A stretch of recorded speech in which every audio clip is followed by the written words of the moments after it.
Joe Biden spoke today. Let's get to 52. So he's talking about bringing parties together for COVID and how he'll be able to do that. Just raise your hand when you hear how he's going to do it, okay? Roll that, G. Thank you, Mr. President-elect. You just said a couple of minutes ago that there's no time to waste when it comes to economic stimulus, but Democrats and Republicans have been in a stalemate for several months as they have been negotiating and trying to talk about what kind of stimulus I just to played put you together. why. You were elected by more than 80 million people to try to break that logjam. Can you talk about specifically what you have done over these past several weeks to actually work with Democrats and Republicans, speaking to congressional leaders to get them to agree on a stimulus package? And what do you say to people like Senator Sanders on the left flank of your party who have come out against this stimulus program already? They have said that this $900 billion deal is not good enough. Well, it would be kind of stupid for me to tell you what I did, wouldn't it? Because it'd be kind of hard to do it again. I told you all that I was confident we'd get a bipartisan agreement on this stuff. And I think we will, not just on this package, but I think beyond. And the last thing I'm going to do is tell you strategically how I go about this. I remember I used to get asked the same thing when I was putting together significant deals between Democrats and Republicans when I was a senator and vice president. It's just not a very smart thing. It's like me asking you, tell me how you get your sources and how'd you get those sources you got in order to get that story. It would be ridiculous for you to tell me or your colleagues how you did it.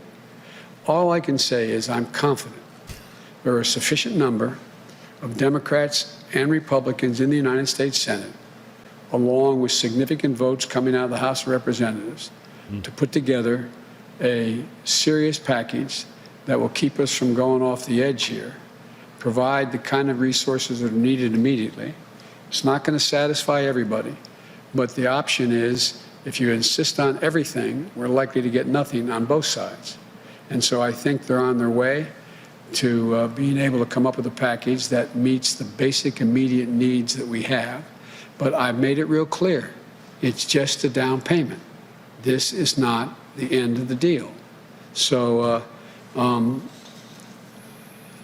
I've been relatively good at negotiating over my career because I never, number one, reveal something somebody doesn't want me to in the deal, and number two, because I always keep my word. Uh-huh. Oh, yeah. Okay. Getting excited yet? Oh, yeah. Getting Down excited payment. about the negotiating going on? Woo. So he's going to bring us all together, but I mean, I can't tell you. Yeah, it's kind of a secret. Yeah. A big secret. He has a binder with empty pages on it. Only he knows what's written on those pages. You know what that sounds like to me? It sounds like, well, I can't tell you that I'm going to go to each one of them and say, look, I got this on you. I got this on you. Exactly. Either you vote for this or I'm going to make your life miserable. He can't tell you that, but that's pretty much the strong arm tactics, kind of like Ukraine, that he's probably going to use on people. I just wonder. I mean, that's such a politically cowardice answer, honestly. I just wonder if he's sometimes living on the same planet